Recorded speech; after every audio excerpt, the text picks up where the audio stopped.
এই হাদিসটা সহিহ বুখারীতে আছে, যেখানে বলা হচ্ছে আনাস ইবনু মালিক রাদিয়াল্লাহু তাআলা আনহু হতে বর্ণিত, তিনি বলেন রাসূল সাল্লাল্লাহু আলাইহি ওয়াসাল্লামকে এক রাতে কাবার মসজিদ থেকে সফর করানো হয়।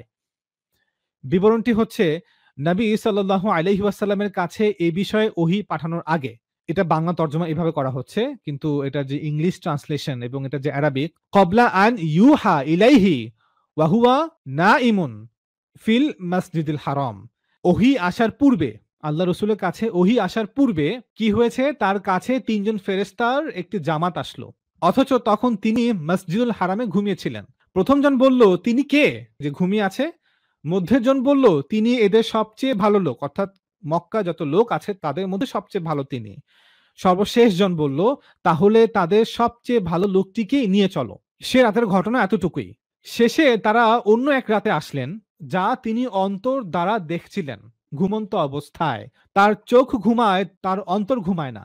সেরকম অন্য নবীগণের চোখ ঘুমিয়ে থাকে, অন্তর ঘুমায় না। এ রাতে তারা তার সঙ্গে কোনো কথা না বলে তাকে উঠিয়ে নিয়ে জমজম কূপের কাছে রাখলেন।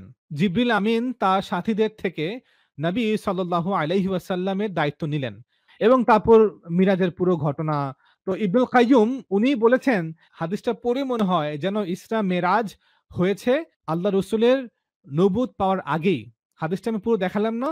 এটা তারপরে পুরো মেরাজের ঘটনা, উনাকে আকাশে নিয়ে গেলেন। তারপরে একেক আসমানে উনাকে নিয়ে গেলেন। ২য় আসমান, ৩য় আসমান, এভাবে করতে, করতে একদম আল্লাহ রসুলের আরশে গেলেন। তারপরে ফিরে আসলেন।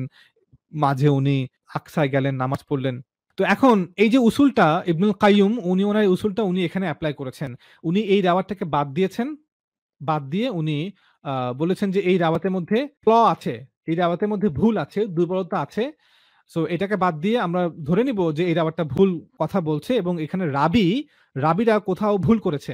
ভুলে ওনারা নবুয়তের আগে কথা বলছেন। অথচ আমরা জানি মেরাজ হয়েছে আল্লাহ হচ্ছে নবুয়তের ১১তম বছরে, ১০ম বছরের পরে। এট লিস্ট ১০ম বছরের পরে। সো এখানে রাবীরা কোন ভুল করেছেন। সো এটাকে বলা হয় তারজিহ। একটা রাওয়াতকে বাদ দিয়ে এর থেকে শক্ত স্ট্রং রাওয়ায়েত, ভালো রাওয়াতকে গ্রহণ করা।